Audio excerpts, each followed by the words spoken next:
A gente tem dois tipos de decisões, como a gente já comentou, vamos começar por aqui, que são as decisões programadas, onde é um assunto que você, né, que já houve, né, um processo decisório, ou seja, já houve uma escolha de opções, já houve a escolha da melhor opção, depois você teve a possibilidade de avaliar, ver se aquilo ali funcionava ou não, e aí, de repente, viu algum aspecto que não funcionava, corrigiu, então já é uma decisão que já está, o que a gente chama na esteira, né? Eu estou sempre melhorando, né? Então, tomei uma decisão, funcionou, aí para tomar a segunda é mais fácil, tomar a terceira é mais fácil ainda, a quarta é mais fácil. E aqui eu dei um exemplo, né? Recebimento de peças defeituosas, que é uma coisa que acontece com frequência, e a empresa tem que tomar uma decisão, o que fazer com aquela peça, né? Só para você ter uma ideia como é que o negócio é sério, né?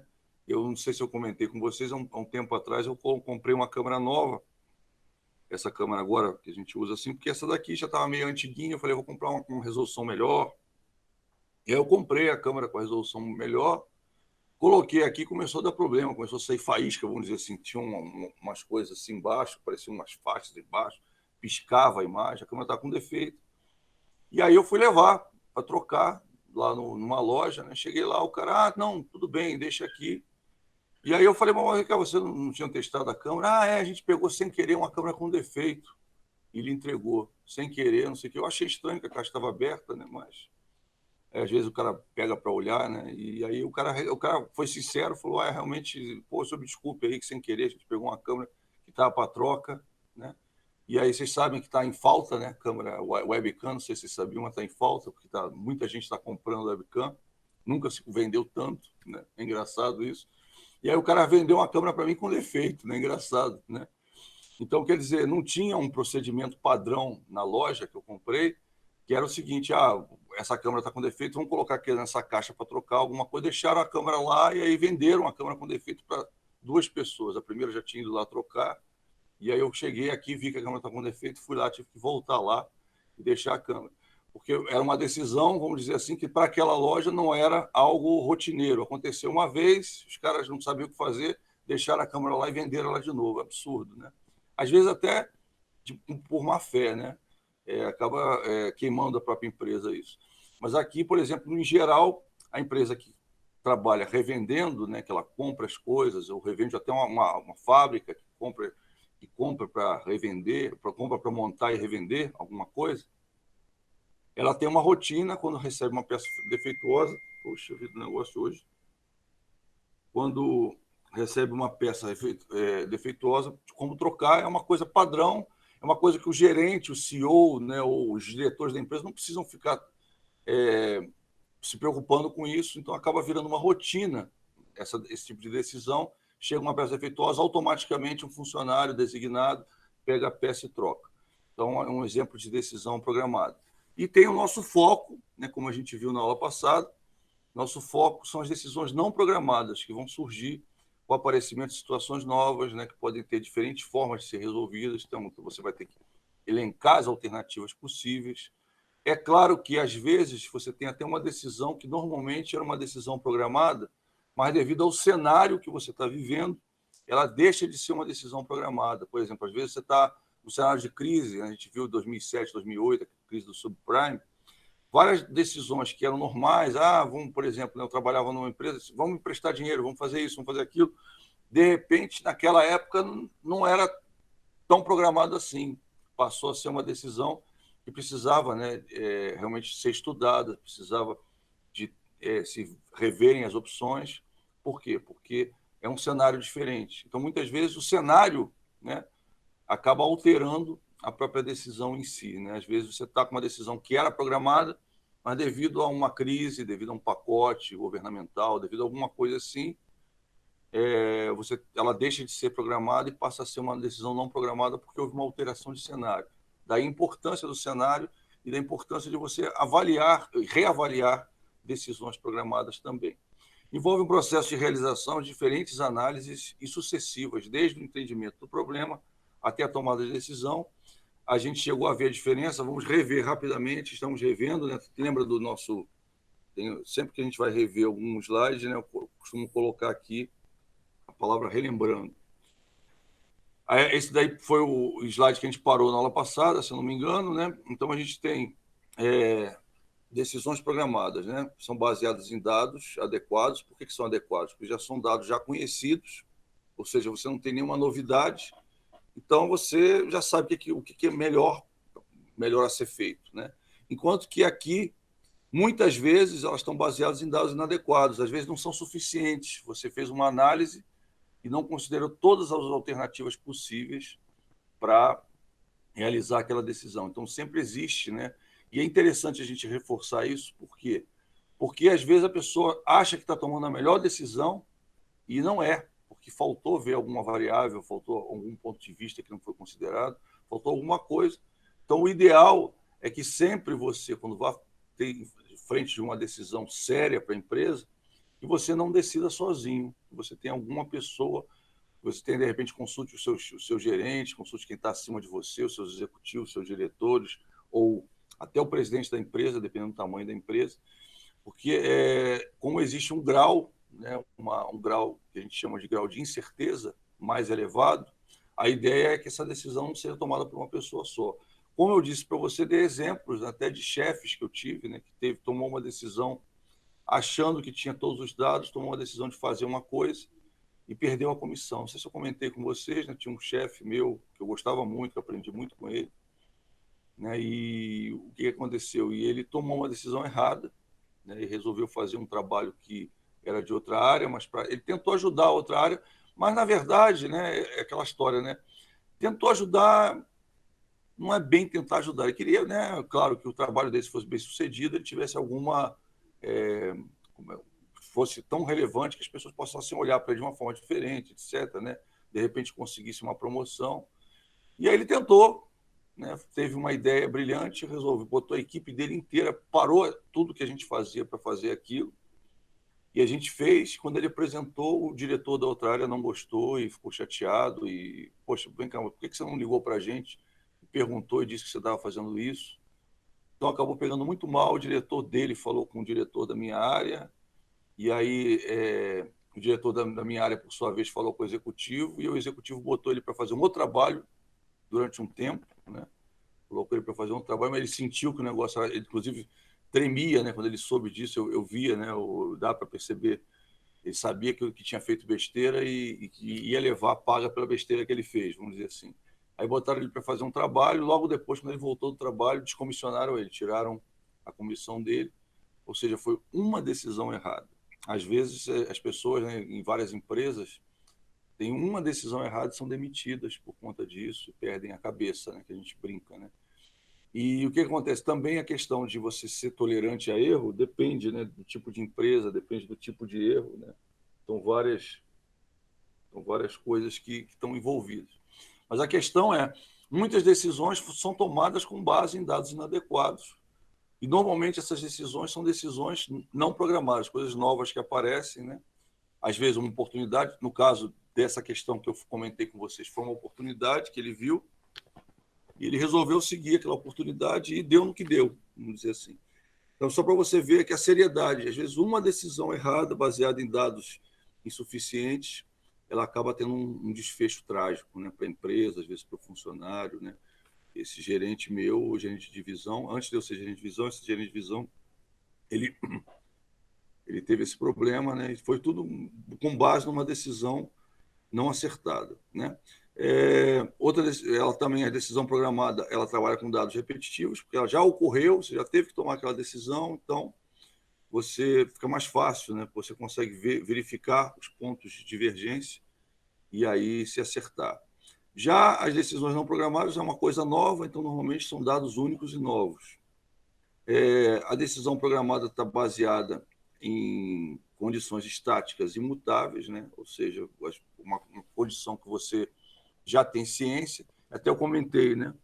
Uma das condições é o ambiente. Às vezes o mercado muda, às vezes os teus clientes mudam o interesse deles, né, por alguma coisa. Então, isso tudo você tem que analisar, porque é uma decisão que ela sempre foi programada, de repente, você tem que pensar um pouco para, né, ou de repente, tornar a achar opções, porque mudou uma variável importante naquela decisão. são tomadas em condições dinâmicas e mutáveis. A outra, né, a não programada, por quê? Porque é uma situação nova. Então, por ser uma situação nova, ela acaba requerendo das pessoas envolvidas, né, uma atenção maior, de repente mais visões para compor aquilo, né? Para compor as alternativas, escolher a alternativa melhor e realizar. Os dados de decisões programadas são baseados também em certeza sobre condições de previsibilidade, enquanto a outra são condições de imprevisibilidade e incerteza. É uma coisa nova, então não dá para brincar. Podem ser, as decisões programadas podem ser algo computado, ou algo normatizado, ou algo que você já, né, já aconteceu, então você já define, fulano vai fazer isso, ciclano vai fazer aquilo, você já normatiza aquilo, já coloca, de repente, dentro de um sistema, né, para ele sempre... A primeira vez, não, você vai ter que analisar, verificar o que é o melhor. Depois você rotiniza, né, ou automatiza aquela decisão de forma que sempre que acontecer aquilo, né, se tem um caminho a seguir. A gente até cita aquele exemplo, né, das peças. A primeira vez que chegou uma peça defeituosa, não sei com o que eu vou falar, não sei como é que eu levo, se eu levo direto a peça para a empresa, se eu falo com alguém antes, se eu ligo antes, você fica sem noção do que você vai fazer talvez da primeira vez. Já quando você consegue resolver, funcionou, demorei porque eu falei com a pessoa errada, não sei o que, você faz pequenos ajustes naquilo, e aí ela vira uma coisa rotinizada. Toda vez que aparecer uma peça defeituosa, eu coloco numa caixa, eu levo em tal dia, procuro fulano em tal horário, e pronto, e resolve. Estou dando um exemplo. Depois a gente vai falar sobre isso, né? Mas por enquanto só para você entender que existem níveis de decisão dentro da empresa. Tem decisões mais simples, que são mais operacionais, decisões táticas, que às vezes envolvem mais de uma área, né? Decisões estratégicas que envolvem a empresa como um todo, ou a maioria da empresa. E, é claro, a decisão estratégica ela tem um nível de uma criticidade muito maior, porque se for um erro, se gerar um problema, a empresa até pode falir, pode quebrar, né? Eu até comentei com vocês a questão da empresa que eu trabalhei, lá em Curitiba, né, que foi meu terceiro emprego, comentei com vocês, que o cara teve uma decisão errada, uma decisão errada, né?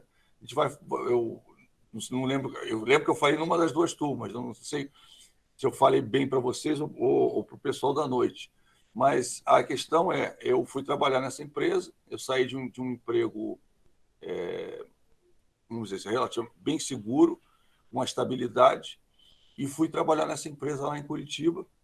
E a empresa estava indo bem, não estava indo mal, estava indo bem, estava fazendo. Eu não sei se eu comentei com vocês que era uma editora eletrônica, né, que a gente fazia educação à distância. Então, fazia, como é que fala? Softwares, né, programas que davam aulas, vamos dizer assim, programas que a pessoa simplesmente comprava, adquiria o programa e tinha uma série de aulas, né, tinha como se fosse um curso, né, dentro de cada coisa. Numa época, para você ter uma ideia, que nem tinha PC, tinha o micro que a gente usava na época era um MSX, que era um micro de 8 bits, né, que era baseado no TRS-80 Color, que é um micro de origem. Então, era uma coisa bem diferente da situação que a gente vive hoje, né, bem diferente mesmo. E aí, nessa empresa que eu trabalhei, a gente estava fazendo isso estava dando dinheiro para a empresa, aí o dono da empresa, né, eu não vou falar o nome dele, mas dá vontade, o dono da empresa teve uma ideia brilhante, né, que ele falou assim, não, agora a gente vai fazer um serviço de marketing para os shoppings. E aí ele pegou o analista, vamos conversar com o cara para ver o que a gente pode fazer, a gente não pode fazer, baseado numa ideia, numa conversa que ele teve com o dono de shopping. Ele levou a ideia para um shopping, eram 2 shoppings grandes lá em Curitiba, levou para aqueles 2 shoppings, as pessoas, que maravilha, que maravilha. E aí, com base só no que eles tinham falado, não tinha contrato, tinha nada, esse cara resolveu comprar material, comprar um bolão de coisa, desviar o serviço, ou seja, ele parou de realizar o dia a dia da empresa para fazer aquilo, né? E aí, no final, houve todo aquele gasto, aquelas coisas todas, ele esqueceu aquilo que estava sustentando a empresa, porque tinha um quadro muito pequeno de funcionários, para fazer isso. E aí, quando ficou pronto, ele tinha um custo, esse custo foi considerado proibitivo para os shoppings, né? Mesmo shoppings grandes, numa época de recessão, de crise da época, eles não toleraram, não resolveram fazer, falaram, não, agora não dá para a gente fazer. E aí esse movimento que ele fez, esse investimento de pessoas, de dinheiro, de tudo para fazer isso, ele comprou uma série de equipamentos, aquilo gerou uma dívida muito grande para a empresa. Em muito pouco tempo, ele resolveu fechar a empresa, inclusive deixou de pagar alguns funcionários, deu um problema sério na época, né? E tudo baseado em uma decisão. Então, eu já disse para você, né? Às vezes uma decisão de uma pessoa, às vezes a decisão de uma empresa. É claro que é uma empresa pequena, a decisão estava em cima de uma pessoa, a outra só, né? O outro sócio pouco fala, pouco se metia, que era a esposa dele. Então, o que aconteceu? Uma decisão quebrou uma empresa. Uma empresa que tinha funcionários, tinha gente lá. Eu era muito novo, não teve tanto problema, mas teve gente que ficou, né, na pior, vamos dizer assim, porque também arriscou quando foi para lá. E o que aconteceu? Ele simplesmente não pagou ninguém, fechou a empresa, tchau. Né? Uma decisão errada. A empresa não estava indo mal, né, mas tinha pouca, vamos dizer, tinha pouca margem de erro, vamos dizer assim, que não tinha tanto capital assim. E ele errou feio porque arregalou os olhos e quis mais, né? A gente brinca, né? Eu não sei se eu tinha falado isso com vocês, eu sei que eu falei com uma das duas turmas, eu falei ou com vocês de manhã ou com a turma da noite, isso, né? Aí, exatamente esse exemplo, né? Às vezes uma decisão quebra uma empresa, né? Uma decisão, a empresa deixa de existir, e foi o que aconteceu, e eu vi isso acontecer, vi de perto. Então é engraçado, né? Porque a gente acha às vezes que a coisa está tão certinha, engrenagem, está tão azeitada, que não vai ter problema. Até alguém ter uma decisão errada, e aí essa decisão errada tem um custo. E esse custo, às vezes, é um custo muito alto para a empresa poder pagar. Então, voltando, né? As programadas estão baseadas em previsibilidade, a outra em imprevisibilidade, como no caso que eu citei do exemplo.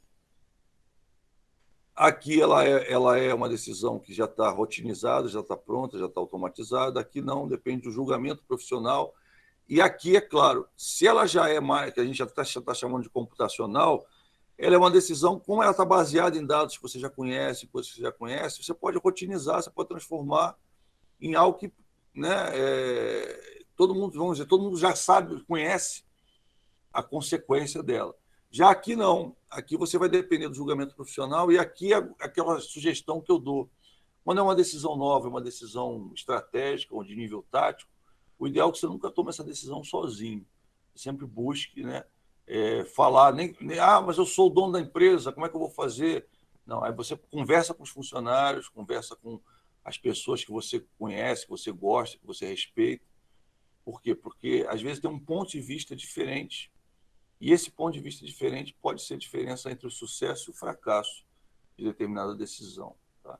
Então, muitas vezes a pessoa fica tão, principalmente quando é uma ideia, né, a gente defende tanto a nossa ideia que a gente acha que ela está à prova de falha, e normalmente não está. Né? Como eu falei, já dei até um exemplo para vocês. Né? Às vezes você tem uma visão de uma coisa e precisa da visão de outras pessoas. De repente, até daquele cara chato, né? Tem uma vez eu ouvi uma frase engraçada, né? Talvez você já tenha ouvido, que a gente deve se cercar de pessoas que tenham, como é que eu falo, sejam otimistas, né? Você tem que se cercar de pessoas que sejam otimistas, de pessoas que falem coisas boas, pessoas que te incentivem a fazer as coisas. Eu diria para você que nem sempre. Por quê? Porque às vezes o cara que é aquele cara que é tido como chato, que é tido como pessimista, que é tido como pô, esse cara aí está sempre vendo o lado negativo das coisas, é o cara que mais pé no chão, que de repente você não vai fazer o que o cara quer, mas aquela opinião dele faz você pensar e faz você ver determinado prisma que você não tinha visto. Então é interessante essa questão, porque eu já tive, né, em situações, já falei para vocês que fui gestor, fui gerente de divisão, e eu tive em situações, durante muitos anos, né, já fui dono, estou no meu segundo negócio, né, já fui dono de uma empresa de informática, agora estou dono de uma empresa de treinamentos, né, e de consultoria. E aí o que acontece? O engraçado dessa história é que você, às vezes, você faz uma reunião, né, e aí na reunião você sempre tem aquele cara que você fala, e o cara, né, é o vaquinha de presépio, como eu chamo, né, e o cara concorda com tudo que você fala assim, o céu hoje está preto. Poxa, é mesmo, chefe, o céu está preto. Aí você fala assim, o céu hoje tá roxo. O cara olha assim e fala, realmente, chefe, o céu está roxo. Tem aquele cara que concorda com tudo que você fala. Tem aquele cara que discorda de tudo que você fala assim, o céu está azul claro, está bonito hoje. Aí ele vira e fala assim, Não, mas tem umas nuvens aí, pode ser que chova, né? Tem sempre aquele cara mais assim. E tem aquele cara do contra também, aquele cara que você fala uma coisa, o cara, não, isso aí tá errado, não é isso não. O céu hoje tá branco, não tá nem azul, nem tá cheio de nuvem, tá branco, não sei o quê. Então, quer dizer, você tem sempre várias posições. Por incrível que pareça, essas várias posições, elas são favoráveis à empresa, favoráveis à equipe, por quê? Porque você sempre vê um ponto de vista que você não veria se fosse só sua ideia, se todo mundo só concordasse com você, né? Eu brinco, né, que eu trabalhei em dois tipos de equipe. Eu trabalhei em equipe das vaquinhas de presépio, que é aquele pessoal que eram para tomar decisões rápidas, então as pessoas tinham que concordar, pouco se manifestavam. E trabalhei muitos anos, inclusive fui gerente de divisão de equipes que a gente chama de alta performance, que são as pessoas tinham que pensar, tinham que escolher, eram coisas novas que as pessoas tinham que escolher o melhor caminho para as coisas. E é engraçado, porque realmente você tem que argumentar, você tem que negociar, você tem que chegar a uma conclusão. Porque, por mais que a decisão esteja na tua mão, que você quer que as pessoas façam, né, né, dê um suor para resolver aquilo, a ideia é que você convença essas pessoas para fazer. Né? E aí, muitas vezes, alguém tinha uma opinião divergente, a gente discutia, até convencer. Né? Às vezes, convencer pelo cansaço. Mas até convencer por quê? Porque a ideia era ter uma posição da maioria do grupo, ou de todo o grupo, que eu preferia sempre a posição de todo o grupo, para ir fazer aquele tipo de coisa. Né? Então, quando a gente fala depende do julgamento profissional, eu quero, às vezes, não é o julgamento de uma pessoa só, mas é o julgamento de várias pessoas. Inclusive, eu acho que na maioria dos problemas atuais, que são problemas, né, que normalmente envolvem a multicultura, né, e também a questão de você ter vários pontos de vista sobre determinada coisa, e aí, com base naqueles pontos de vista, naquelas experiências próprias de cada um, você poder ter a melhor solução. Porque as coisas não são mais tão simples quanto eram no passado, elas passaram a ser coisas bem mais complexas. Né? Então, as decisões hoje elas precisam ser bastante trabalhadas, bastante estudadas, e eu até já coloco isso bastante negociadas, para evitar um prejuízo, evitar um problema mais sério para a empresa. Né? Então, aqui, na decisão programada, você já descentraliza para os subordinados, e aqui as decisões são centralizadas, de repente, num grupo menor. Né? Por que isso?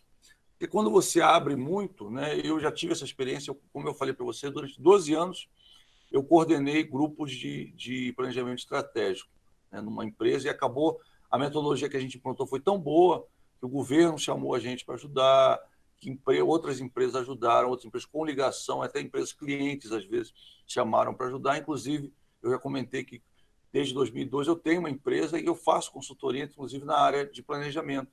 O que acontecia?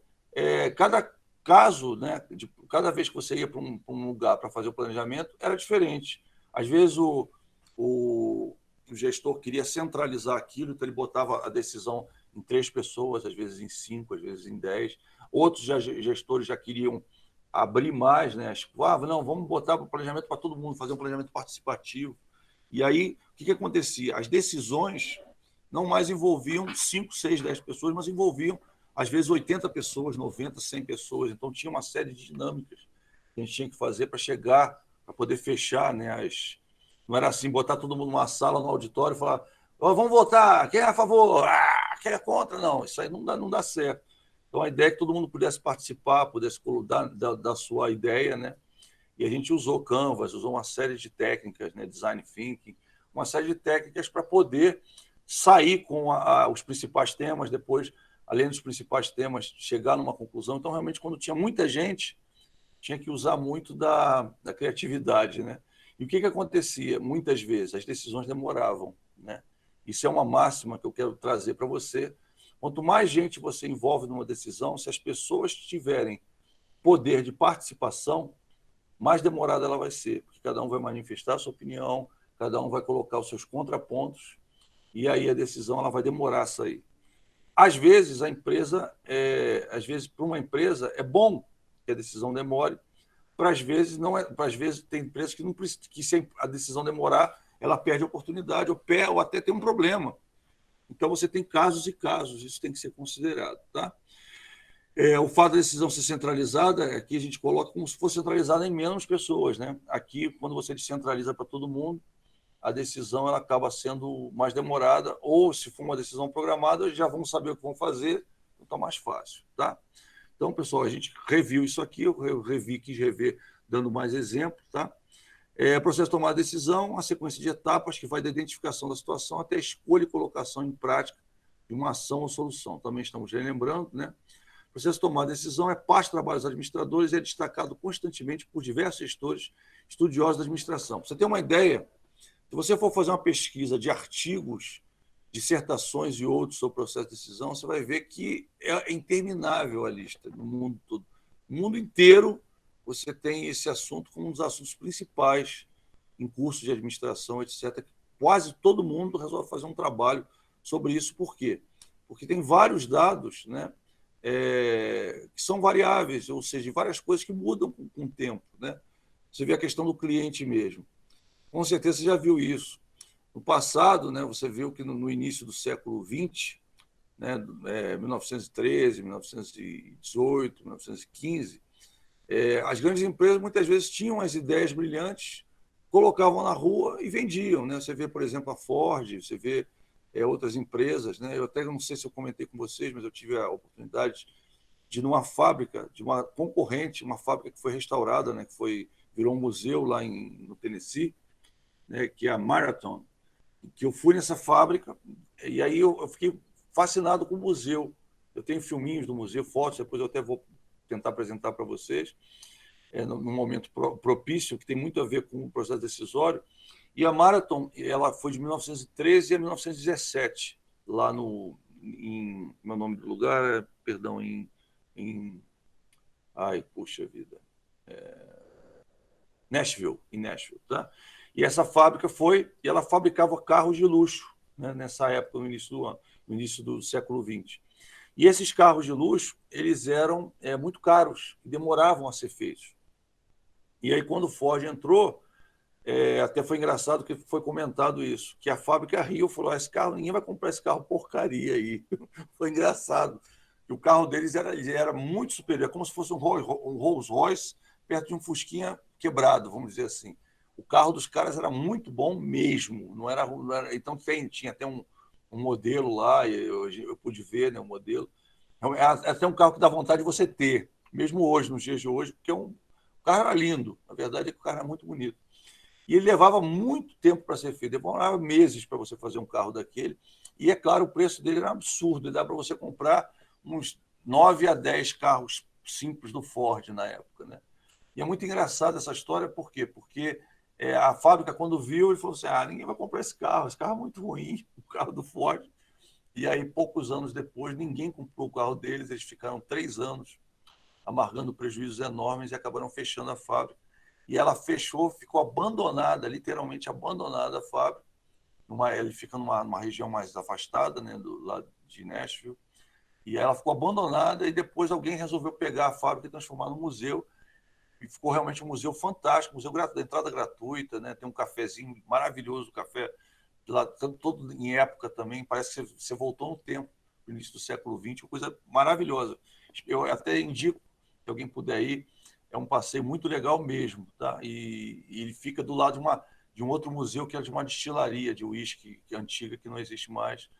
Então, mas lá eu achei muito legal essa questão desse museu, dessa fábrica, porque eles pegaram, né, as máquinas que tinham na fábrica, colocaram em exposição e contam a história toda, até da decisão da fábrica errada, né? A decisão de se manter em carros de luxo. E você vê que essa decisão, ela, às vezes, algumas companhias aéreas, até brasileiras, mantiveram decisões em relação a vamos manter a nossa primeira classe, vamos manter o nosso serviço diferenciado, vamos manter aquela alta refeição para os nossos clientes, e aí com um custo muito mais elevado, e claro, a passagem acompanhava isso, repassava o valor do usuário, e aí elas mantiveram, né, porque time que está ganhando não se mexe, mas aí o mundo mudou, né, então tinham que ter mexido no time, não mexeram. A decisão de se manter do jeito que estava, né, não vamos mexer não, que a gente está bem. A decisão do jeito que estava quebrou a empresa. Né? Então, interessante, acabou a empresa sendo comprada por outro. E é interessante que, às vezes, uma decisão errada, e às vezes a decisão errada não mexe nisso não, deixa ficar, porque está funcionando, às vezes a decisão é essa, e aí a empresa quebra. Tá? Então, a gente vai falar bastante exemplos de decisões erradas, de decisões ruins, e alguns exemplos de decisões boas também, tá? No nosso processo de tomar decisões. A gente terminou nesse slide, se eu não me engano, foi esse o último slide que a gente viu, tá? Da aula passada, que foi a questão da gente dos elementos do processo decisório, que temos o tomador de decisão, que é aquela pessoa, em última análise, que vai definir. É claro que o decisor pode ser um grupo. Às vezes é um grupo, e aí a unanimidade daquele grupo em relação a uma decisão é que vai, tipo assim, todo mundo, né? Se todo mundo do grupo concordar com aquela decisão, aí a empresa toma aquela decisão, caso contrário, ela não toma o rever. Só que aí é aquela história que eu já falei para você. Às vezes o grupo é grande, a decisão é demorada, e o fato de não tomar a decisão naquele tempo, você já tomou uma decisão. Engraçado, né? Mas é verdade. Já aconteceu uma vez, eu vivi isso, tinha uma decisão para ser tomada de algo que a gente ia colocar na rua, um produto. Botando água aqui. E aí, demorou-se a tomar a decisão, e aí um concorrente colocou o produto lá. E a gente acabou, na época, né, a empresa que eu trabalhava, acabou perdendo muito dinheiro. E o troço pronto, podia ter saído antes do concorrente, mas aí, não, ou seja, não conseguia se atingir a unanimidade, sempre tinha alguém com contraponto, e aí o concorrente botou um produto até inferior ao nosso no mercado antes, e aí pegou uma grande fatia de mercado que a gente acabou perdendo quando a gente entrou bem mais tarde. A gente entrou com um produto até mais redondo, porque a gente viu várias falhas do produto dele que a gente resolveu, virou second mover, só que o que aconteceu? O cara tinha muito mais clientes do que a gente, que ia começar agora, não tinha aquela, como é que eu posso dizer, aquela tradição, né? Começou agora, você não é o primeiro.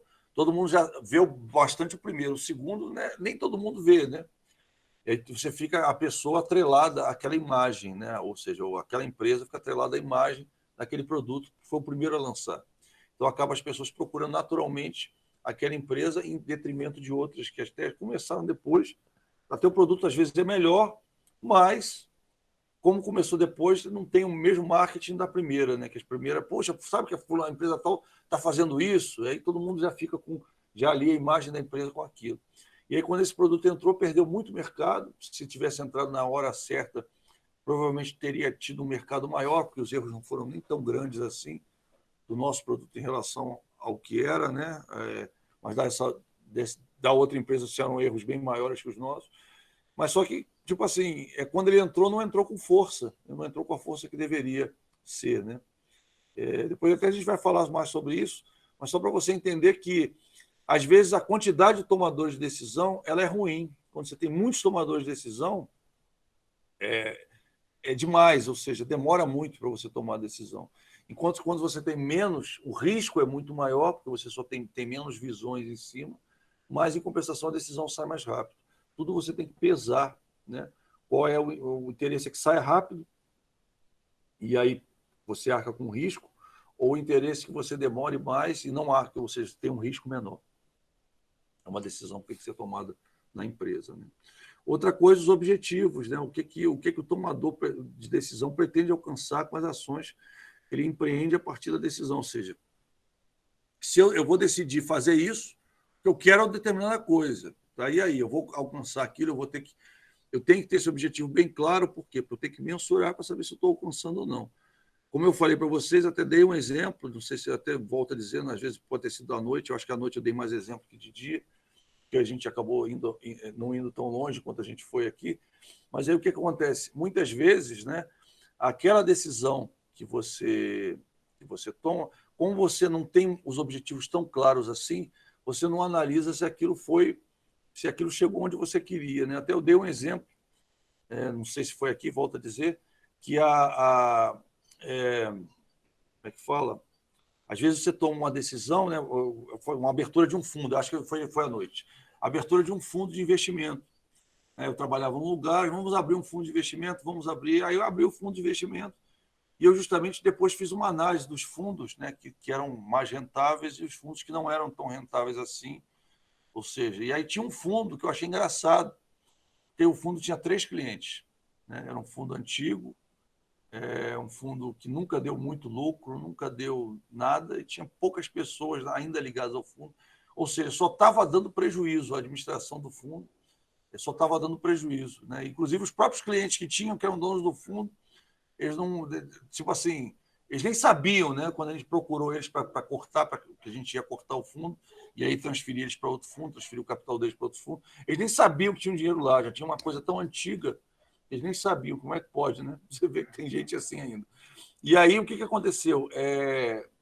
Era um negócio que foi tomada uma decisão de criar o fundo, e aí nunca se avaliou exatamente se o fundo estava atingindo os objetivos que levaram ele a ser criado ou não, porque os objetivos, tipo assim, a pessoa viu o concorrente com aquela ideia e resolveu fazer, e aí fez de uma forma diferenciada, né? E aí ela não tinha objetivos tão claros assim. E o fundo foi ficando, porque ninguém avaliava, né? Não, o fundo é importante, a empresa tal tem, não sei o que, a empresa tal deixou de ter, e o fundo continuou lá, sem ser avaliado, com pouca gente, até que a gente fez um levantamento de vários fundos, né? E aí, inclusive, quando fez desse, falou, por que esse cara ainda está aqui? E aí a gente acabou cortando. Mas aí, quando a gente foi levantar, mas quais os objetivos? Ele está atendendo os objetivos ou não está? E aí a gente viu, cadê os objetivos deles? Os objetivos não estavam nada claros. E aí fomos procurar as pessoas da época que criaram o fundo, as pessoas viraram e falaram assim, não, eu não lembro.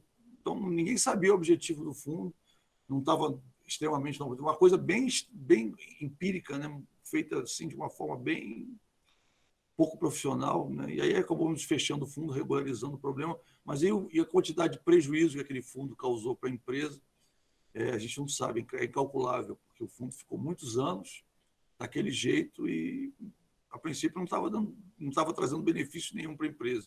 Muito pelo contrário, outros fundos rentáveis é que estavam sustentando ele. Então, às vezes, quando você não tem claro os objetivos, né, você não sabe se está dando certo ou se está dando errado.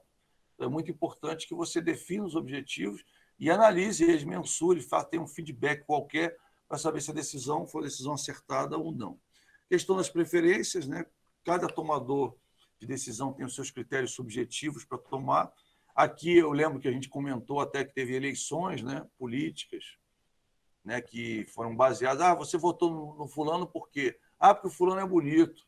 Você votou nele por quê? Porque o fulano é atlético. Você votou nele por quê? Porque o fulano é brabo, tem cara de brabo, vai fazer alguma coisa. E aí foi uma rede de televisão, foi fazer a pergunta, mas vai cá, você conhece a plataforma política do candidato? A pessoa, não. O que ele vai fazer? Não sei. Então, ela votou baseada num critério subjetivo, numa preferência que não tinha a ver com um objetivo importante para a vida dela. Né? Uma coisa estranha isso. Mas, por incrível que pareça, acontece até numa eleição, você imagina, numa empresa. Muitas decisões são tomadas, às vezes, que o cara acha que é a melhor decisão. Né? Eu já falei para vocês da questão do Kirk e do Spock, né? Naquela série Star Trek. Gosto muito de falar sobre isso, porque, cara, desde que eu me conheço por gente que eu vi aquela série, eu achava sempre que quem devia ser o capitão era o Spock e não o Kirk, porque o Spock tinha todo o conhecimento do mundo, e o Kirk só falava assim, era um cara, né, como eu brinquei, era um cara mulherengo, um cara inteligente, mas que tinha umas decisões, né, meio inusitadas, meio esquisitas. Ele falava, vamos para lá, e ele, às vezes dava certo, às vezes não. Mas aí o que acontecia? Não estava baseado em dados, todo mundo balançava a cabeça e ia, porque anos 60, né? Anos 60, o chefe era quase que um semideus, né? Eu brinco, era quase um semideus o chefe. O cara decidia, não, o chefe tinha até uma frase, né, que eu achava engraçada, né? Chefe falou, chuva parou, é mais ou menos assim, né? O cara era quase que hegemônico, né, nas decisões dele.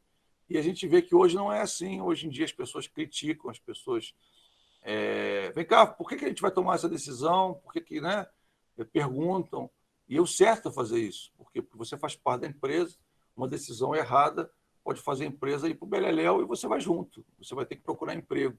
Então, é uma coisa muito importante, tá, pessoal? Uma coisa que a gente tem que participar da decisão e, às vezes, eliminar no máximo possível os critérios subjetivos que estejam por trás disso, né? Até é brincadeira, mas você acha que é brincadeira, mas até hoje Você vê casos de pessoas que fazem decisões. Ah, por que você escolheu fulano? Por que você escolheu fulana para trabalhar aqui? Ah, porque fulana é bonita, ou porque fulano é bonito, porque disso. Ou seja, decisões não baseadas nas necessidades da empresa, mas sim critérios pessoais, e a ideia é que cada vez mais isso diminua até sumir. Questão de estratégia, ou seja, o curso de ação que você vai fazer ao tomar aquela decisão. Muitas vezes as pessoas pensam, né, na decisão em si, vão comprar aquilo, tá? Mas você vai comprar de quem, vai comprar como, vai comprar quando, o que você vai fazer. Então, a ideia é você analisar tudo que está envolvendo aquela decisão. Aí que está, eu diria que o maior problema em relação às decisões é que, às vezes, você toma uma decisão baseada numa ideia, que a ideia, às vezes, é brilhante, mas você não analisa todos os pomos, né? Ou seja, tudo que eu tenho que fazer para fazer aquela ideia, ou seja, como eu vou agir ou o que eu preciso fazer para cumprir aquela ideia. Então, muitas coisas, às vezes, não são colocadas na ponta do lápis, as pessoas não chegam às conclusões que devem, e aí o que vai acontecer? Acaba gerando um prejuízo para a empresa, um problema para a empresa, e às vezes baseada de repente, um levantamento mal feito, ou então o ARFAN, né, a necessidade de implementar uma ideia, às vezes acaba. As pessoas não veem todas as variáveis envolvendo aquela ideia. Então, é muito importante que você pense no custo de ação, avalie o custo de ação, avalie, inclusive, os gastos dessa ação, né? E o retorno também desejado. Nessa hora, a gente até pensa em fluxo de caixa, né? Entradas e saídas, e aí analisa, vem cá, vai ser vantajoso? Em quanto tempo vai ser vantajoso? Ou seja, você tem uma decisão mais racional, em vez de uma decisão muito empírica, né? A questão da situação, voltei a falar, comentei com você da questão do ambiente, né? Das circunstâncias que envolvem o tomador de decisão. Às vezes as decisões são tomadas no calor, né? Ou seja, na necessidade, na rapidez, na velocidade, porque houve um problema. Eu diria que normalmente as decisões que são baseadas em problemas ou ameaças, elas tendem muito mais a não dar certo. Por quê? Porque você tem normalmente uma janela de oportunidade que está jogando contra você. Como assim? Aparece um problema, você tem que resolver, né? E quanto mais tempo você deixar de resolver aquele problema, você pode estar gerando um prejuízo, você pode estar gerando um problema para a empresa, de imagem, de reputação. Então, você tem que resolver rápido. E, às vezes, a resolução rápida não é a melhor resolução, né? Porque tem que resolver rápido, você toma a decisão sozinho ou toma a decisão com menos pessoas, e o que acontece? Alguma, né, algum olhar ou alguma visão sobre aquele problema não pode ter sido considerada, e aí, às vezes, você até agrava o problema por conta disso. Você vai resolver um problema que era pequeno, e aí, na forma de você resolver, acaba virando um problema grande. Já aconteceu com várias empresas, né? Tem casos até de escândalos, né? Que aí foi detectado, por exemplo, uma empresa, não vou citar, né? Depois a gente até comenta, se você quiser saber, depois, mais tarde, no finalzinho da aula, a gente comenta. Teve uma empresa famosa, essa empresa foi um escândalo, que era uma empresa bastante tradicional, tinha 108 anos, não, tinha 112 anos, 113 anos na época. E aí ela tinha um grupo, né? Ela tinha uma filial, acho que, se não me engano, na Tailândia, num lugar desses aí no Oriente, não lembro exatamente onde era, acho que era em Taiwan, né? E aí estava lá, tinha esse negócio, e eles fizeram uma operação errada. E aí, ao invés dos caras exporem o cara, resolverem de uma forma, vamos dizer, como se fosse um problema de operação, eles acabaram fazendo, na hora de resolver, em vez de resolver de uma forma pontual, resolveram de uma forma mais geral, né? Tomaram uma decisão. E aí acabou expondo a empresa passou a ser vista de uma forma ruim pelos seus clientes, passou a ser vista pela sociedade de uma forma ruim, e a empresa veio, pouco tempo depois, a quebrar, a ser vendida. Então, foi engraçado que, às vezes, um negocinho de nada, e em vez de eles consertarem de uma forma pontual, resolveram consertar de uma forma assim mais abrupta, né? Tipo, para evitar que acontecesse de novo. E aí, ao fazer isso, eles acabaram expondo a empresa e levou a um prejuízo grave. Então, é engraçado que, muitas vezes, a gente, para solucionar um problema, né, não fica atento a toda a situação, né? Eu até brinco, a pessoa fica atenta ao ponto esquece o quadro, e aí toma uma decisão, às vezes, impensada e leva, né, às vezes, a empresa inteira a ir para o brejo, ou seja, quebrar ou a ter um prejuízo muito grande. Então, eu podia ter consertado um problema desse tamanho, mas quis fazer, de repente, chamar, como se fosse, né, vou fazer um mise-en-scène para isso não acontecer de novo, e aí o mise-en-scène acabou saindo contra ele, acabou sendo o ato teatral, acabou sendo prejudicial à própria empresa, né? Porque a pessoa, pô, mas aconteceu isso, é uma coisa tão pequenininha, a empresa podia ter resolvido nos bastidores e quis tornar o caso público, e acabou, o fato de ter tornado o caso público acabou com a empresa. Foi engraçado essa história, nos anos 90 aconteceu isso, uma coisa patente, e a gente usa como exemplo, né, de algo que às vezes é uma decisão errada de como tratar determinado assunto, como tratar um problema, também pode levar uma empresa a quebrar. Não é, eu sei que às vezes não é muito fácil, mas às vezes é isso. Às vezes a gente fica tanto olhando, né? Eu brinco, a gente olha o cisco no olho da outra pessoa e não vê a trave que está no nosso olho, né? Essa frase é bíblica, Jesus falou isso. É engraçado nessa história, mas é verdade. Às vezes a gente olha, vê um problema e fica, porque esse problema, não sei o quê, mas é uma coisa pequena. E às vezes a forma de você consertar, eu brinco, né? Que às vezes você tem várias formas de matar um mosquito, né? De repente a pessoa quer matar um mosquito com um tiro de canhão. Vai matar um mosquito do mesmo jeito, mas olha só o que gastou para matar um mosquito, né? Ou seja, o que pode ter acontecido daquele simples ato, né? Então a gente tem que sempre pensar na situação também, não ficar restrito a um ponto, mas ver todo o quadro, tá? E a questão do resultado, é claro, para eu analisar se eu alcancei o resultado, como eu falei antes para você, eu preciso saber os meus objetivos. De posse dos meus objetivos, aí sim, eu estou com esse objetivo, eu atingi ou não. E aí eu verifico esse resultado frente aos meus objetivos, verifico se eu cheguei, né, ou seja, a consequência da adoção daquela decisão, daquela estratégia para mim. Então a gente já reviu, agora vamos começar matéria nova, né? Eu falei para vocês que o que motiva você tomar uma decisão, né, normalmente são duas coisas. São ameaças ou problemas, né? Ou seja, ameaças ou problemas, e aí a gente está esclarecendo aqui, ou uma oportunidade. O que você faz? Né? Primeiro, como é que você vai perceber o que é uma ameaça? Né? Você vai olhar para a empresa e vai perceber diferenças entre a situação planejada e a situação real. É um problema. Né? Você tinha uma situação, você vê uma diferença, aquela diferença para pior. Então, você olhou para a empresa e viu uma diferença entre o que você planejou e o que está efetivamente acontecendo. Está aquém daquilo que você esperava, então você está vendo um problema. Outra coisa, você pode ter uma perspectiva de um prejuízo, ou seja, uma perspectiva de um prejuízo. Ou seja, se você não fizer nada, você vai ter um prejuízo com aquilo. Né? Como eu falei para você, o exemplo do fundo. A gente fez uma análise de vários fundos, cento e tantos fundos que a gente tinha na época de investimento, e chegou-se à conclusão que alguns fundos não estavam dando lucro, não estavam sendo rentáveis. E aí, o que a gente fez? A gente pegou os clientes, né, com modo, explicou, transferiu os clientes para outros fundos. É claro que teve cliente que resolveu sacar o dinheiro, não quis, então houve uma perda por conta disso, claro. Né? Mas aí, o que aconteceu?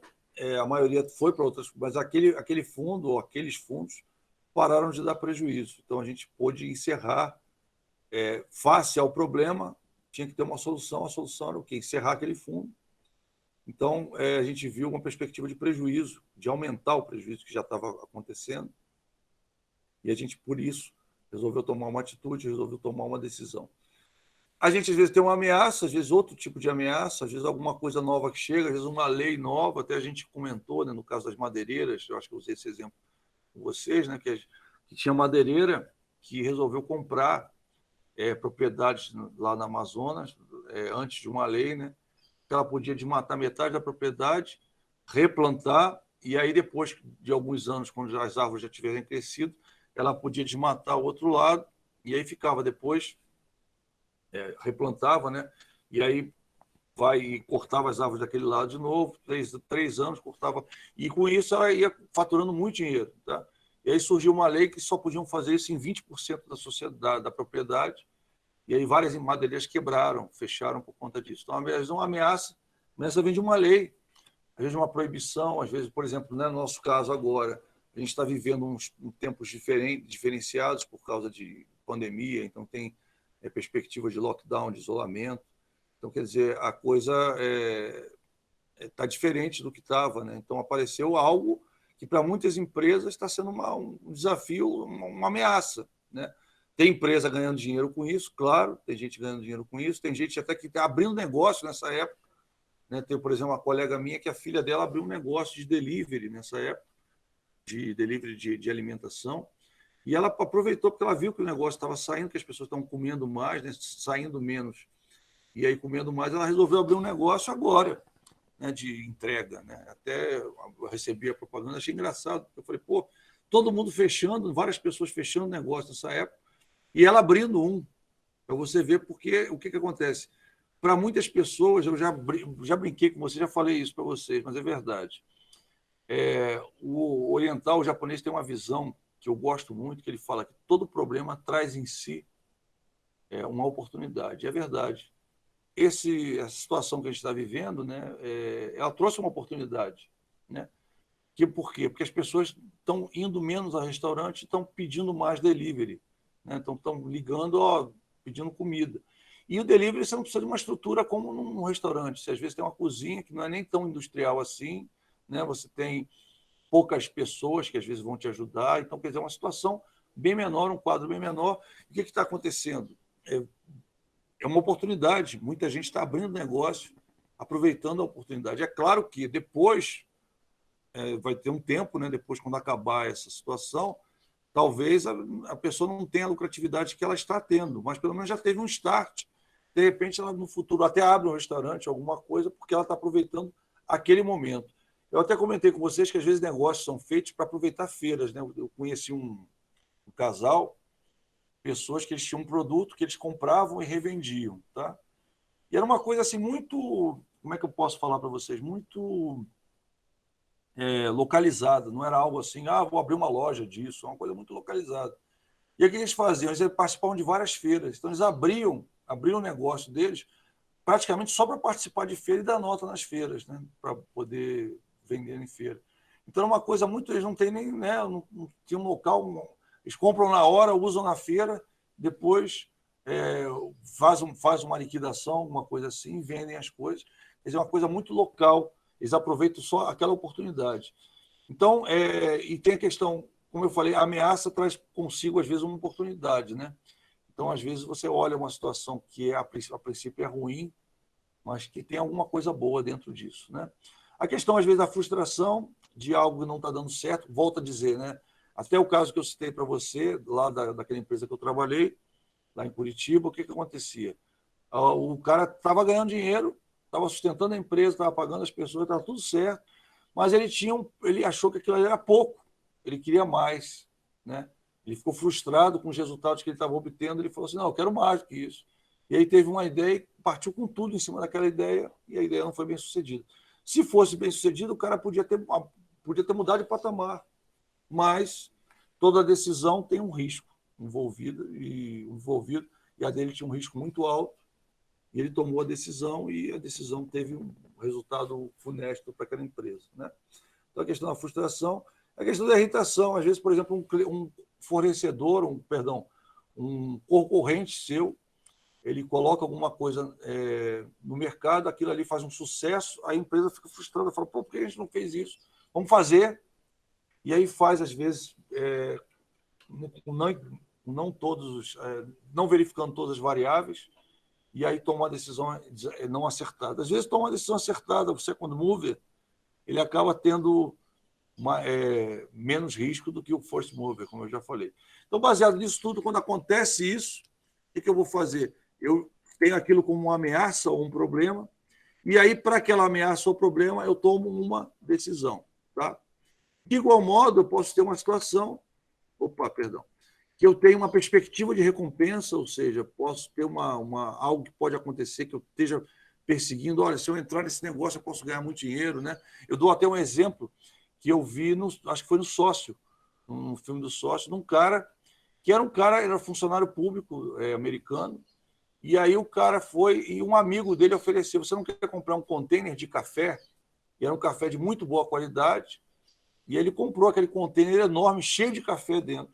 Tá? Comprou aquele container, ele falou até o lugar, eu não lembro, não veio do Brasil o café, não, veio de um lugar assim inusitado, mas que tinha um café de primeira qualidade. E ele comprou aquele container de café, começou a revender aquele café, e aí teve que correr atrás, teve que aprender, coisa que ele não sabia, né, sobre café, e revendia para outras empresas, para empresas, né, para lojas de café, para outras empresas. Ele ganhou muito dinheiro. Ele ganhou quase que 6 vezes o valor que ele comprou. Era um container, pagou caro, ele pagou, acho que foi 6 ou 7 vezes aquele valor ele conseguiu de retorno. Né? Não foi nem 50%, foi uma coisa assim espetacular. O cara conseguiu um valor muito alto. E ele pegou aquele dinheiro, o que ele fez? Vou comprar mais container para ganhar mais dinheiro. E ele continuou comprando container de café, um atrás do outro, e ele acabou abrindo uma atacadista, virou um atacadista de café. Ele comprava, recebia o café de navio, e aí vendia aquele café. E aí, com o tempo, ele resolveu fazer uma lojinha, né, de experimentação para as pessoas provarem esse café, e aí começou a vender também, não o café só no atacado, mas passou a vender no varejo, ganhando bastante dinheiro também. E aí, só que houve uma crise, né, justamente essa crise de 2007, 2008, ele ficou ruim, e aí chamou, né, ficou ruim, não conseguiu se levantar, e depois chamou lá o sócio, né, para tentar resolver a situação dele. Inclusive tinha um problema familiar, né, porque parece que era ele com a esposa, eles estavam se separando, ou tinham se separado, um rolo desse assim. Mas a história foi muito interessante, por quê? Porque às vezes acontece uma coisa e muda a tua vida. Né? Eu até brinco. Você tem uma ideia e aquela ideia é fantástica. Estou falando a nível pessoal. A nível profissional também. Se tem uma empresa, às vezes a empresa está aquele negócio do feijão com arroz, ele troço assim. Que não... Aí, de repente, aparece uma oportunidade e aí você muda a tua vida, muda a empresa, muda o patamar, né? Por causa de, às vezes, uma ideia, às vezes, uma oportunidade, a pessoa oferece uma coisa para você que para ela talvez não fosse tão bom, mas para você, você consegue ter uma visão diferente, fazer algo muito melhor. Então, existe a perspectiva de recompensa, né? Existe uma oportunidade mesmo de algo que aparece de repente e aquilo ali muda a tua vida, né? Existe a questão do desafio, fulano está fazendo isso, está tendo sucesso, vou fazer também. E às vezes a questão do interesse, ou seja, você está numa situação a ver, poxa, se eu fizesse isso talvez desse certo, vamos tentar fazer. Então você enxerga uma oportunidade e aí para aproveitar aquela oportunidade você toma uma decisão. Tá? A questão é o que leva, né? Esse quadro é o que leva você a tomar uma decisão. Pode ser um problema, pode ser uma ameaça, ou pode ser uma oportunidade. E aí eu quis esclarecer, provavelmente você já até deve ter ouvido falar de oportunidade e ameaça quando você ouviu falar de SWOT, né? Mas a ideia, a oportunidade de ameaça, muitas vezes criam negócios, né? Às vezes um problema, você cria um produto para resolver um problema, você cria um negócio, tá? Então, acontece isso muito. Foi até engraçado, eu vi, eu acho que foi ontem, ou anteontem, um pedaço daquele do Shark Tank, e aí tinha um garoto, que o garoto que ele vendia uma cola para colar Lego. Né? Achei aquilo fantástico, a ideia é uma ideia boba, que ele falou assim, não, você fica horas, dias montando o teu negócio de Lego, e aí depois o que você faz? Você tem que desmontar, ou ele desmonta sozinho, porque é frágil, né? E aí tem a sacolinha, você montou a tua coisa de Lego, pega a cola, espalha, a cola é transparente, você espalha no... Ou você cola na hora de fazer, ou você espalha no negócio, aquilo o próprio Lego absorve, ele consegue colar as duas partes, né, por causa das frestas, e aí pronto. Então é uma coisa super simples. Ele ganhava, assim, tinha uma margem enorme e estava vendendo horrores. Foi uma ideia boba, né? Uma cola para você colar as suas montagens de Lego. Né? Coisa que você vai falar, pô, que ideia, mas estava dando certo. E pior, ele foi no Shark Tank, dois Sharks, né? dois empresários famosos lá, americanos, se interessaram pela ideia dele, e aí no final ele pôde escolher com qual dos dois ele ia fazer negócio. Então foi muito interessante. É uma cola, só de uma ideia, né? Dele montando um Lego, ele uma criança, montando Lego, falou assim, pô, tá vendo, montei aí. E aí passa o irmão, passa alguém, o negócio cai, desfaz tudo, né? E ele fica triste, falou, se tivesse uma cola, ele consegue desenvolver uma cola, né, que seja não tóxica, né, e ao mesmo tempo que seja forte o suficiente para manter o Lego colado. Achei engraçado, porque a princípio você fala, por que vai comprar cola de Lego? E o cara já tinha vendido sei quantos $1.000 daquela cola, estava até oferecendo em grandes atacadistas de brinquedos, etc. Então, eu achei assim, espetacular que eles uma ideia tão simples acaba virando um negócio tão complexo, né? Interessante. E o modelo básico de tomar decisão empresarial, né? Por que eu gosto de frisar isso? Você vai ver que o nosso início, né? A gente está no nosso início desse assunto, então, por estar no início do assunto, muita coisa talvez você já tenha visto, né? Eu estou tentando, claro, sempre eu faço isso, dar um prisma diferente para aquilo que você já viu, né? Até porque às vezes a gente vê de uma forma teórica determinada coisa e não dá o real valor que ela tem na prática. Então eu gosto de trazer algo teórico, talvez até você já tenha visto, mas não tenha atentado para a importância daquilo. Às vezes a importância no teu caso, você está terminando a faculdade, né, de administração, pode estar pensando em abrir um negócio, e de repente, poxa, uma ideia, alguma coisa que eu estou falando aqui, uma situação que eu já vivenciei, pode dar uma ideia para você abrir um negócio. Eu comentei com você que eu fui professor de TCC, fui professor responsável por TCC e também, né, os alunos faziam um plano de negócios. E eu ajudei a fazer, aprendi muito com os alunos fazendo isso. Eu tive um aluno, até eu comentei com vocês, que ele queria abrir um food truck. Uma ideia que ele foi em Miami, e aí numa praça de Miami tem lá food trucks, tudo de alta qualidade, assim, eu diria que é a maior qualidade do mundo, eu conheci, eu fui lá. Você acha coisas que você fica realmente impressionado, porque a comida é de um padrão, de uma qualidade assim gourmet, excelente, né? E aí ele foi lá, ficou maravilhado, tirou foto, mostrou as fotos, sei que lá, e falou assim, eu quero abrir um food truck. Isso eu comentei com você. E aí esse aluno ficou com aquela ideia, eu ajudei ele a fazer o plano de negócio, e a gente fez o mais próximo possível da realidade, né? Que eu era professor de TCC, a gente fez.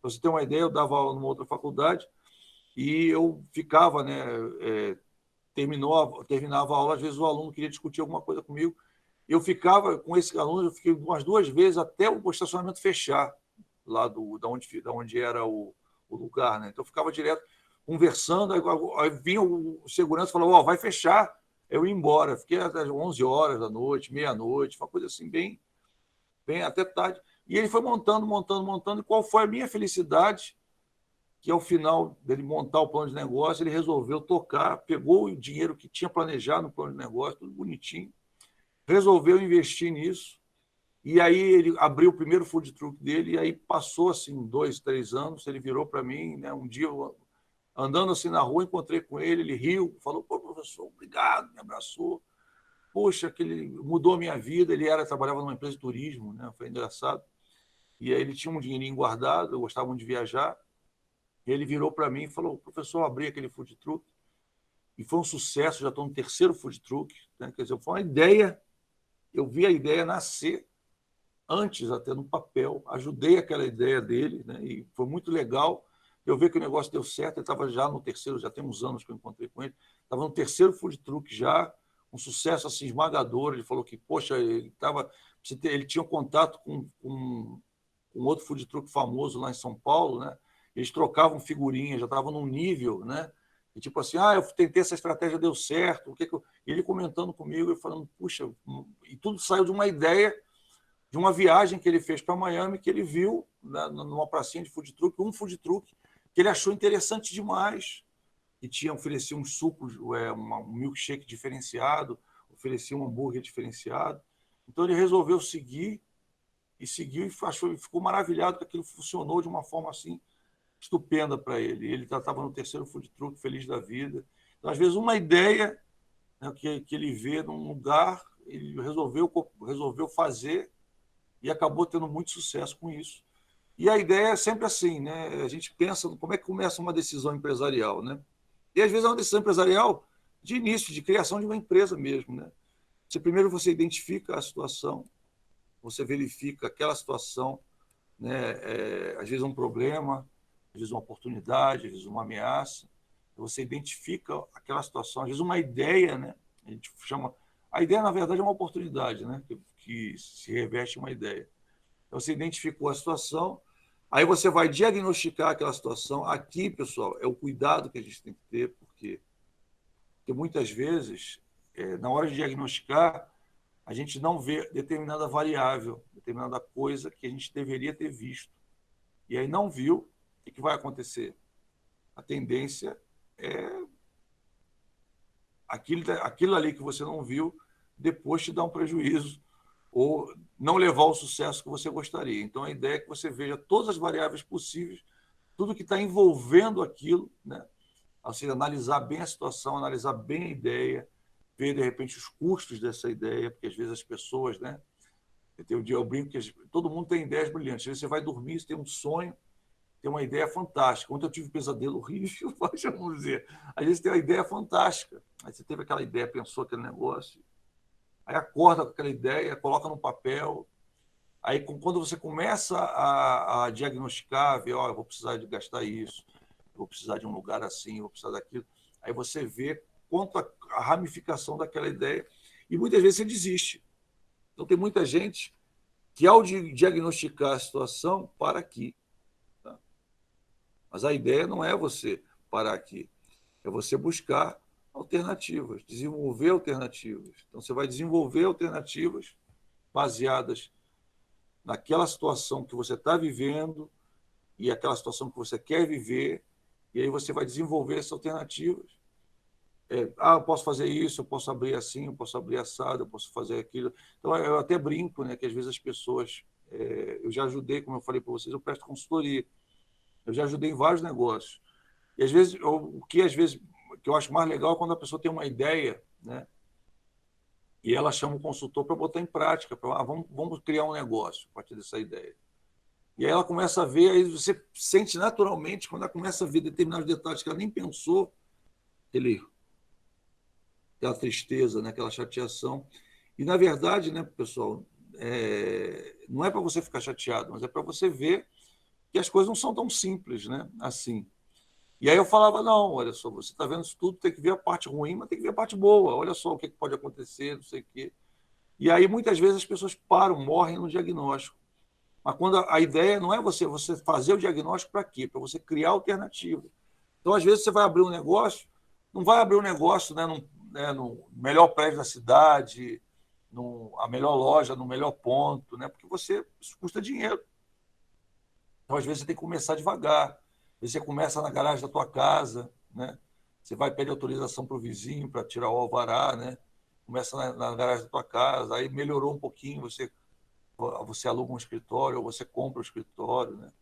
E aí a ideia é sempre assim, se você não pode ir direto onde você quer, vá, né, step by step, degrau por degrau, até chegar lá, entendeu? Não chegue passo a passo até chegar onde você quer.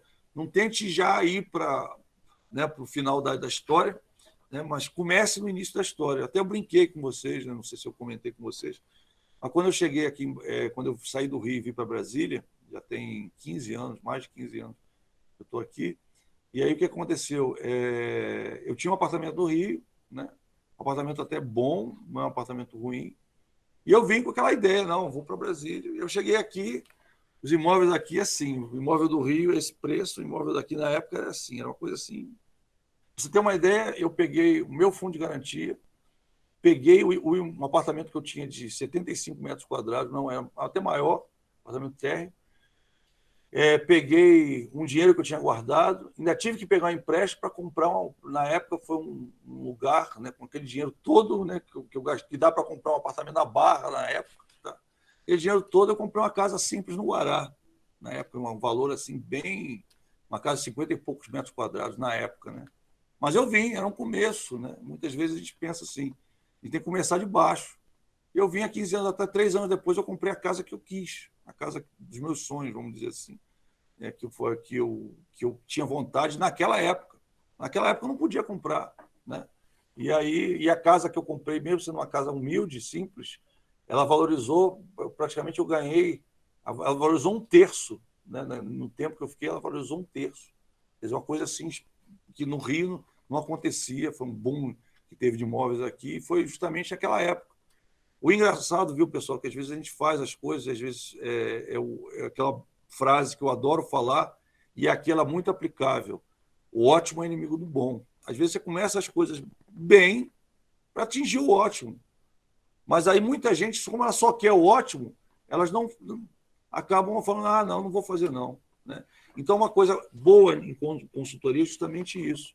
Ele te mostra, olha, não dá para fazer exatamente o que você quer, né? Quando você vai diagnosticar a situação, não dá para fazer exatamente. Mas dá para você tem essas alternativas aqui, você lista as alternativas, tá?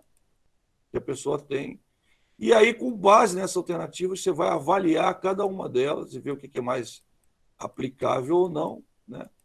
Finalmente, você seleciona a melhor alternativa para aquela tua situação, tá? E aí você implementa, ou seja, você toma a decisão. Então, aqui foi a decisão. Tem todos esses passos para seguir, a verdade é essa, tá? Chegou aqui, tomou a decisão, aí muita gente para aqui, ó, não avalia a decisão, tá? O que é, na minha opinião, o erro mais grave que você pode fazer com relação ao processo decisório. Você tem que sempre avaliar para saber, fiz certo ou não fiz. E aí o que tem aqui? Entra a questão do orgulho, né? Muitas pessoas não avaliam, elas param aqui, ó, implementei, decidi, acabou. Ela não avalia por quê? Porque eu vou avaliar, tomei uma decisão, gastei muito dinheiro, depois vou descobrir que aquele dinheiro que eu gastei, eu investi errado, eu não fiz o que era certo, joguei dinheiro fora, vou me aborrecer, vou me chatear. E aí o que acontece? As pessoas vão e param ali. Elas não avaliam a decisão. E muitas vezes, quando você monitora, né, e aí tem o feedback daquilo que você fez, às vezes, ou você pode ver uma situação que, olha, eu investi, mas eu fiz besteira, eu vou ter que voltar atrás, tá? E aí, sem qualquer constrangimento, sem qualquer. Aí a questão do orgulho e da vaidade, né, que eu brinco, né, não é à toa que a Bíblia fala, né, que Salomão, o homem mais inteligente da terra, comenta que vaidade, tudo é vaidade debaixo do sol. A verdade é que o grande problema dos administradores de hoje, né, não é falta de recurso, não é falta de ideia, não é orgulho e vaidade. Porque o cara toma uma decisão errada, e é muito comum você, no início da tua carreira, tomar decisões erradas, né? E não volta atrás. O cara, não, é isso aí, eu decidi, eu sou corajoso. E o cara fica se autoelogiando e não diz, olha, pisei na bola, errei, dou um passo para trás, né? Uma coisa que eu ouvi uma vez, pessoal, eu não sei se eu comentei com vocês, eu tive um professor na UFRJ, que ele era muito engraçado, né? Professor de OSM, né? Na época o currículo, né, tinha organização, sistemas e métodos, tá? Quando eu fiz. E foi uma matéria muito interessante, mas o professor era uma figura, né? Era um cara engraçado, um cara muito assim, e ele tinha sido gestor de várias multinacionais, foi gestor, não vou citar, né, mas de uma grande companhia de refrigerantes, depois foi para outra companhia de refrigerantes, depois foi para uma outra, uma de salgadinhos, que é famosa no mundo todo. E ele falava inglês fluentemente, morou nos Estados Unidos uns anos, não sei o quê. O cara, assim, era uma sumidade, o cara era muito inteligente mesmo. E ele disse uma coisa que eu nunca mais esqueci, que ele falou que todo administrador tem que ir pronto para ser demitido todo dia. Não sei se eu comentei isso com vocês. Mas por quê? Porque você tem que sair de casa pronto para ser demitido. Por quê? Ele falava isso. Porque quando você faz isso, você quer correr risco. Então, você está disposto a correr risco. Então, você vai tomar a decisão certa, vai tomar a decisão errada. E a questão é, tomou a decisão certa, todo mundo aplaude. Ou ninguém aplaude e diz assim, não fez mais que obrigação. Às vezes tem isso, tá? Mas quando você toma a decisão errada, é igual o goleiro de time. Você está lá, ninguém nem está te vendo, mas a hora que entra o gol ali, e aí te avacalha, xinga sua mãe, acontece, né? É mais ou menos assim. Você está lá, o dia que você toma uma decisão errada, pô, mesmo aqueles caras que nunca levantaram o dedo para te elogiar, é o cara que vai tentar te detonar. Normalmente são assim, né? Pô, olha só que besteira que o fulano fez, não sei o que lá. Só que todo mundo erra. Uns erram mais, outros erram menos. A questão é, você vai aprender com o seu erro ou não, né? Então ele falava isso. Eu achava assim fantástico, por isso que eu estou trazendo para vocês, porque o que acontece? Sabe qual é o maior problema dos administradores? Não é errar, mas é errar e, pela vaidade ou pelo orgulho, não assumir o erro e continuar insistindo no erro, né? Então, eu já dei exemplo até de um sistema, né, que foi a empresa que eu trabalhei, o cara quis implantar o sistema a nível mundo, não foi nem nível Brasil, foi nível mundo. E aí o que aconteceu? Deu errado, porque não viu todas as variáveis, né? E aí, em vez de voltar atrás, falando, puxa vida, fiz besteira, vamos voltar ao que estava, vamos ver o que aconteceu, e aí, se for o caso, conserta e põe de novo. Não, o cara insistiu, não, isso aí vai dar certo sim, Por quê? Porque ele sabia que o pescoço dele estava na reta, né? E aí, ao invés de assumir, botar assim, não, deu errado, né? E aí, o fato de ele ter insistido, ele perdeu a cabeça mesmo. Se talvez ele tivesse, não, errei, vou voltar atrás, talvez tudo seria diferente. Mas ele não, ele insistiu, e aí a insistência dele gerou um prejuízo grande para a empresa, gerou um prejuízo ruim, ficou uma coisa ruim para os colaboradores da empresa, uma coisa bem ruim mesmo, criou um clima péssimo entre os funcionários e o setor, né, responsável, os setores responsáveis, foi uma coisa muito ruim, e o cara no final perdeu a cabeça. Se ele tivesse assumido, não tinha perdido a comissão, né? Mas perdeu a comissão era várias vezes o salário base dele, e ele perdeu a comissão porque ele simplesmente não quis assumir. Eu errei, tudo bem, errei, beleza. E como é que você vai saber que errou? Fazendo uma monitoração, feedback das suas decisões, tá? Então, isso aqui é muito interessante, e a ideia é que o ciclo sempre esteja completo. E aí, monitorou, fez feedback, você vai identificar a situação de novo. Eu atingi os meus objetivos, tudo está em relação aos objetivos, tá? Atingi os meus objetivos? Sim, ótimo, não preciso fazer mais nada, morreu o processo aqui, tá? Não atingi os objetivos.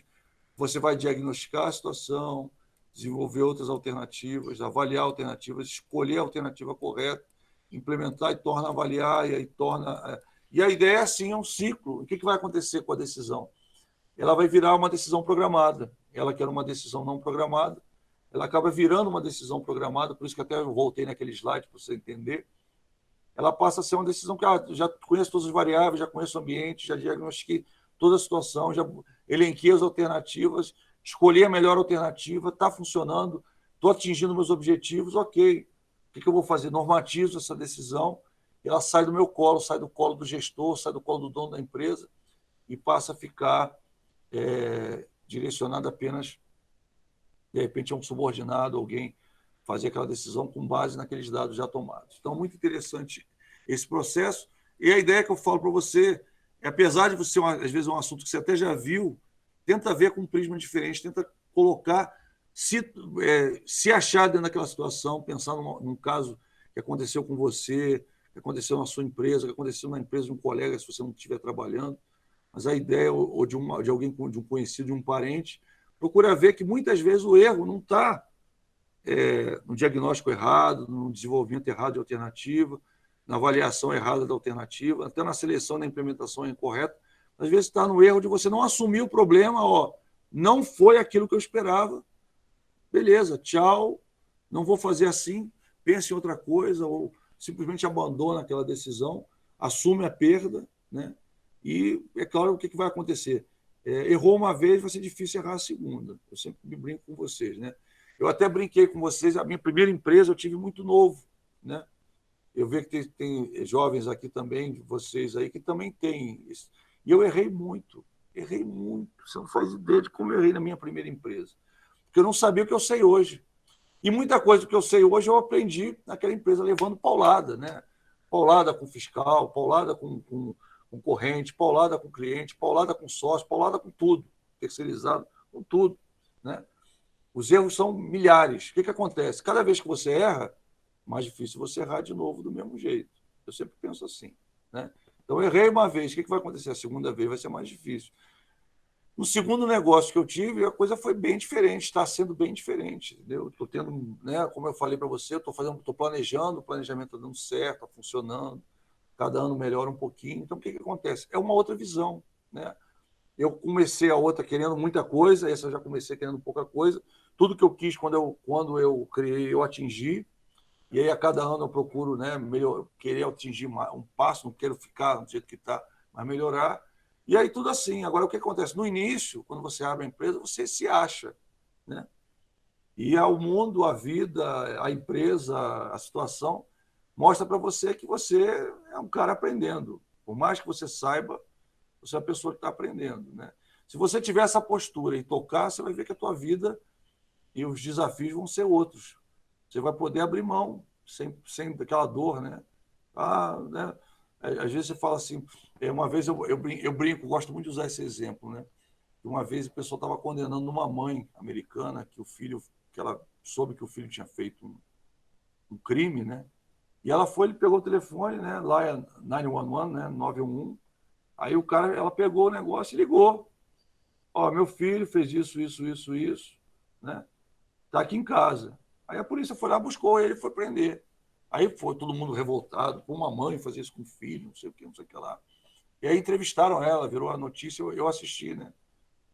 A entrevista dela, até tu acha que está no YouTube, se você procurar, você vai achar, não quero citar o nome, mas se procurar, a mãe entregou o filho, você vai achar. Talvez até mais de uma, né? Mas tem uma que você vai ver que eu estou falando da pessoa, que essa pessoa. E aí perguntaram para ela, o que você. Ele errou, ele tem que pagar pelo erro dele. Né? E aí o que aconteceu? Ele foi preso, né? Foi um furto, como eu falei, não ficou muito tempo preso, acho que foi 4 anos, uma coisa assim. Não foi algo grave e teve essa questão. E aí ele foi preso, voltou, virou uma pessoa de bem, entendeu? Foi o que ele arcou com o erro dele. Eu estou criando esse exemplo só para você ver que arcar com os erros é bom, não é ruim, mas claro, tem um custo. Tá? O pior é insistir no erro. Tá? E estou falando isso, pessoal, porque a gente vai ver ao longo do curso, você já está vendo, mas em breve você está saindo da faculdade. E aí eu estou te dando uma dica, né, que funcionou para mim, uma dica real. Né? E de início você vai tentar, errei, mas não. Aí você tenta botar panos quentes, tenta botar debaixo do tapete, esquece, errou, assume o erro, Kanban, levanta a mão, olha, errei, acabou, não vai errar de novo, entendeu? E errar é humano, faz parte. Vamos lá, então, é modelo racional de tomada de decisão e execução. Então, a gente já viu que a decisão é motivada por uma ameaça, né, que é um problema, ou uma oportunidade. Então, com face disso, o que acontece? Você vai analisar as opções possíveis, ou seja, as possíveis escolhas que você vai fazer. Tá? Você vai ver, o professor está parecido com o outro. Pois é, mas ele é tido como um modelo racional, você vai ver a diferença. Tá? E aí você finalmente chegou na decisão. A gente foi até aí, né? Chegou na decisão, analisou as escolhas possíveis, montou, desenvolveu opções, decidiu. Decidiu, se executou. Morreu aí? Não. Você criou uma nova situação. Tá? Ou seja, cada vez que você toma uma decisão, a situação não é mais a mesma que era antes. Algo mudou. A questão é você identificar o que mudou. Existe uma situação nova, principalmente as decisões que são estratégicas, as decisões táticas, elas acabam mudando você de patamar dentro da empresa, ou a empresa em relação ao mercado, etc. Tá? Aí o que você vai fazer? Atingir o objetivo, né? Se atingir o objetivo nessa nova situação, beleza, fim daquele processo decisório. Acabou ali, né? Aquilo que eu estava explicando no outro. Não atingir o objetivo, o que você vai fazer? Opa, você vai ver aquilo, não atingir o objetivo, ou uma nova ameaça ou uma oportunidade de melhoria. Às vezes aquilo ali piorou a situação. Às vezes você está numa situação de caixa pior, numa situação econômica pior. Às vezes você está numa, né, como eu falei para você, né, lembra lá daquela empresa que eu trabalhei? Eu gosto muito de usar esse exemplo na parte de processo decisório de uma decisão ruim. O cara podia ter tomado a decisão ruim, naquele momento, devolver tudo que ele adquiriu, pedir perdão lá para os caras, lá para os clientes que ele não atendeu, ou seja, mudar alguma coisa na vida dele, podia ter feito aquilo ali. Talvez não tivesse quebrado, não, mas ele insistiu. Não, a ideia é boa. A ideia é boa, ele levou no outro shopping. Chegou até em um outro estado próximo, para tentar, num outro município próximo, para tentar naquele shopping oferecer já um preço mais baixo. Foi, digamos, o último tiro, né? Ele tentou, mas, tipo assim, ele não desistiu da ideia. E se ele tivesse desistido da ideia, eu analisei a nova situação péssima. Eu estou deixando de fazer o dia a dia da empresa, não está entrando dinheiro. Thaís voltando. Oi, Thaís, vou de volta. Eu vi a hora Meu celular não para de tocar hoje, professor, já tô ficando estressada. telefone. Telefone hoje? Já recebo umas 15 ligações aqui que eu não tô aguentando mais. Poxa. Põe no Viva Voz e fala, fica na aula. Não dá, eu sei como é que é. Mas não adianta, eu não consigo prestar atenção, eu prefiro sair. Negócio é negócio, não tem jeito, né? Tem muita coisa sobre negócio que eu estava falando aqui, viu? Podia te interessar. Mas aí, voltando, né, ao assunto que a gente estava. A aula é gravada, eu vejo depois, pode deixar. Aí eu vejo os alunos assistindo, hein? Porque eu vou lá no YouTube, eu vejo que se entraram ou não entraram, viu? Tem aula aí que tem um aluno, 2 alunos, tem aula que tem 30, né? Eu olho, eu vou lá. Eu vejo se vocês estão assistindo as minhas aulas ou não. Né? Eu observo, viu? Eu olho. Então, vamos lá. E aí, o que acontece? Muitas vezes, sério, eu olho lá. Bruno, eu olho. Vou lá no YouTube. YouTube dá estatística. YouTube dá estatística. Ver se olhou ou não olhou. Né? Claro que, se o aluno tiver logado, às vezes eu consigo descobrir até quem foi. Mas, normalmente, para mim, basta a quantidade. Né? Então, tem aula lá que foi muito assistida e tem aula que foi pouco assistida. Né? Às vezes, um aluno, 2 alunos, mas tem aula que tem 30 alunos que assistiram, aí eu fico mais feliz, claro. Né? Você ter esse trabalho todo para um aluno assistir a aula é chato. Né? Mas tudo bem, faz parte do processo. Já está na hora? Não, ainda não. São 9h12, é 9h15, pessoal. 9h15 que é o horário. Não está no horário ainda, viu, William? Calma. Vamos lá. Então, voltando aqui, só para a gente... A grande questão, pessoal, está na insistência. Às vezes você insiste, tomou uma decisão errada, beleza, errei, volta atrás, tenta desfazer, devolve as coisas que puder devolver para o fornecedor, né? Faz alguma coisa para tentar minimizar o prejuízo. Mas não, a pessoa insiste, não vou dar o braço para você, isso vai dar certo, e aumenta o custo, e às vezes quebra a empresa por causa de uma... viu que não deu certo, e dá para você analisar, às vezes até rápido, viu que não deu certo, por exemplo, nesse caso que eu contei para você, que eu vivenciei dessa empresa, se o cara tivesse ido lá nos caras, viu que os 2 shoppings não quiserem, devolvesse as coisas que ele tinha comprado e voltasse ao original, mas não, ele foi insistindo, ele continuou com os recursos dele todos voltados para aquilo, mesmo já sabendo que não ia dar certo. E aí o que aconteceu? A empresa quebrou, ele não pôde pagar ninguém, falou, a decisão que errada que foi ele que tomou, entendeu? Então, esse processo da análise e verificar aquilo como uma ameaça ou uma oportunidade de melhoria é fundamental para a decisão dar certo, para a empresa continuar sobrevivendo. Isso, para mim, primordial é isso, a sustentabilidade da empresa ao longo do tempo. Tá? Uma decisão é uma escolha a fim de enfrentar uma ameaça ou tentar aproveitar uma oportunidade. A decisão sempre vai conduzir a uma nova situação que pode exigir novas decisões. Né? É claro que se deu certo, se você atingiu todos os objetivos, você não precisa se preocupar. Aqui um modelo de Herbert Simon, tá? Um modelo simplificado de decisão, né? Que a gente chama de modelo simplificado de Simon, tá? Que ele fala, né? Que o primeiro passo seria a prospecção ou intelecção, análise do problema ou da situação que requer uma solução.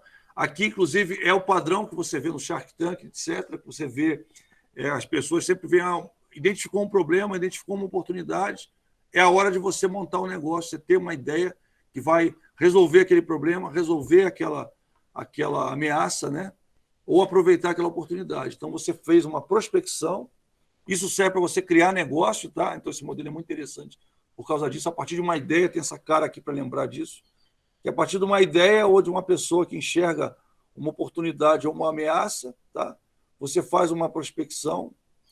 Dessa prospecção, você concebe, né? Você pensa, desenha, né? E cria alternativas de solução para o problema ou para a situação, tem a concepção. Finalmente, depois, você tem a decisão, o que você vai fazer, que você julga as alternativas e escolhe uma delas. Tá? Finalmente, você tem a decisão. Para você ter uma ideia, viu, pessoal? Pessoal, são 9h15, quem quiser pode dar o seu presente agora, tá? Por favor. Né? O interessante desse modelo é que hoje, grande parte das empresas, principalmente as startups, elas estão baseadas nesse modelo, é um modelo bem simplificado de decisão, que é o quê? Eu tive uma ideia, essa ideia me faz aproveitar uma oportunidade ou resolver um problema, mas só que a ideia em si, ela é muito crua, ela é muito básica, então eu preciso conceber que tipo de alternativas eu tenho para implementar aquela ideia que vai resolver um problema, né?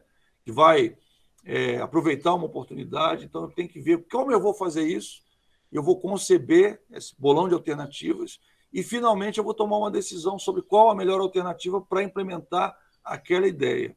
Então, para você ter uma ideia que isso aí é importante, se você assiste Shark Tank, se você assiste vários programas empresariais, né, que estão agora...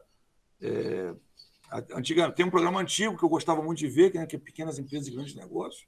Faço propaganda gratuita para esse, porque foi algo que me ajudou muito, né, como empresário, como professor, né, como até consultor, ajudou muito, é um programa muito interessante, porque traz realmente muita coisa da realidade da empresa, muita coisa que às vezes a gente não vê, né?